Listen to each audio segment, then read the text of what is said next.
Hello. One of the questions I get a lot from my clients is, how do I live more from the heart? I want to take a few moments today to address this important topic. Before we go into how to actually do that, I want to talk about what the heart is and how it actually develops. When we are in our mother's womb as a fetus, the heart is actually the first organ to develop in the body. The reason for this is because it's actually pumping the blood into the other organs and allowing the other organs to develop, as well as pumping the blood to our brain and also transmitting all of the nutrients and the nourishments that are needed for the baby to actually develop in the womb. So you can say that the heart is actually the seat of development in the body and in the mind, because the heart actually is the one that supports that. Now, it's very important to understand the heart actually has more neurotransmitters than any other location in the body, and it has an electromagnetic range also higher than any other part of the body. So the neurotransmitters, what they actually do in the body is they take sensations and they transmit them literally to the brain, where it gets interpreted and then transmitted back. So when you can see the heart's function, you can see clearly the head and the heart connection as well. Now, when we are living in our thought systems, what ends up happening is we are just aware of what's happening in our brain.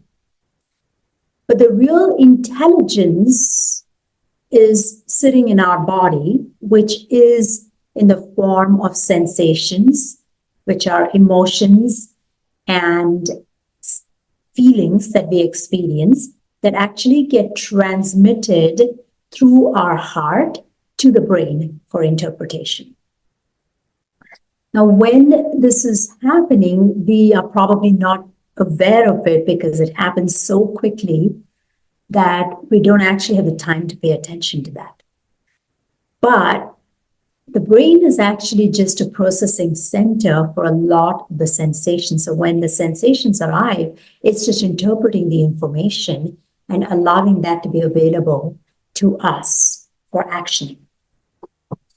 Now, when you look at the heart itself, the electromagnetic range of the heart, in terms of the electrical strength of the heart, it's actually 100 times stronger. And in terms of the magnetic radiance of the heart, it's actually 500 times stronger than anything else in our body. So when we can see this clearly, we start to recognize that our heart is in fact governing most of what's happening within us as emotions and feelings. So when we want to really tap into the intelligence of our body, what we're really tapping into is our intuition, which is actually coming from the heart, because the body's sensations are getting sent through the heart into the brain. And the thing is, we don't actually have direct abilities to control our heart or our brain waves. And we are only given an indirect ability to do that, which I'll get into in a moment. But what you want to recognize is that the seat of intuition is not in your brain, it's actually in your heart.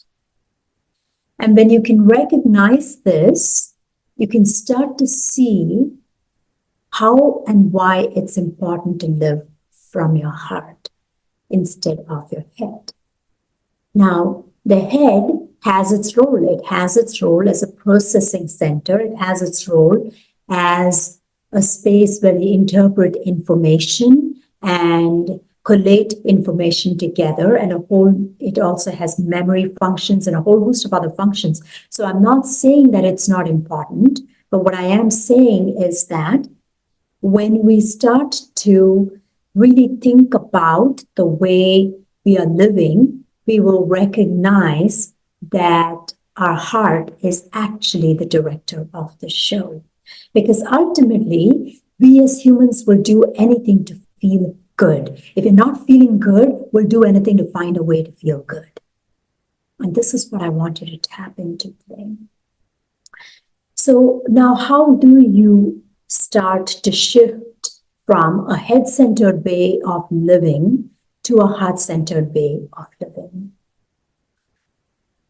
The yogis of India actually developed an amazing system of moving through the body, noticing the sensations in the body through breath. And when we can actually breathe right into our bodies and exhale right out, what we are doing when we actually take these deep breaths is we are starting to slow down our heart rate. We're starting to allow the heart to come to a restful space.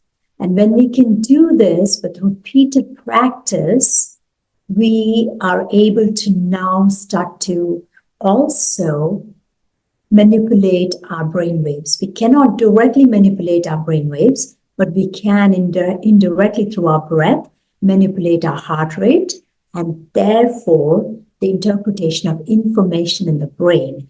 We can send the attention to other aspects of our brain outside of our stress response reactors, which is the amygdala and the lower part of our brain. And so it's really the breath that allows us to do that.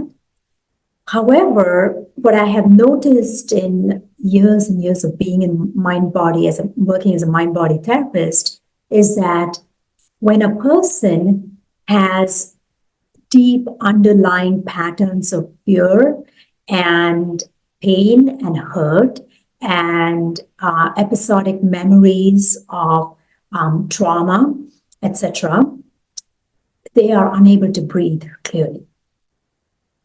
And so the breath will actually show you what's going on in your body and mind at any one point. And when the breath is shallow and you're not able to breathe, or when you're reverse breathing, what it is really for you to look at in a deeper way and acknowledge that and to do something about that. And what that something is doing the work to release the inner emotions and fears through looking at what the perceptions are. Now, when we can calm down the perception, when we can calm down the reptilian part of our brains and get more into the executive center of the brain, we can get present to our bodies and our sensation more. When we get present to the sensations in our body more, we can also start to manipulate our breath more, which is what the yogis of India had been teaching through yogic practices. And having been trained as a yoga therapist, this is something that's at the very core of what I teach and do in all my work with my clients. But I want to give you something that you can really utilize as a way to bring yourself to wholeness. So one part is doing the shadow work, integration work of the parts, bringing those disowned parts back to yourself. And then the other part is allowing the breath to open from there. Now, when you can use your breath to slow down the heart rate and to slow down the brain waves, you become more present and centered in your experience. And we can come into the sense of losing our delusions and illusions that our head and our brain is controlling our life, and instead come right into our hearts. We can start feeling more into our bodies. We can start to live in our sensations. And we can slow down the noise in our brain. As we quiet down the noise in our brain, we get more attuned to the heart's energy, more attuned to the intuition of the heart.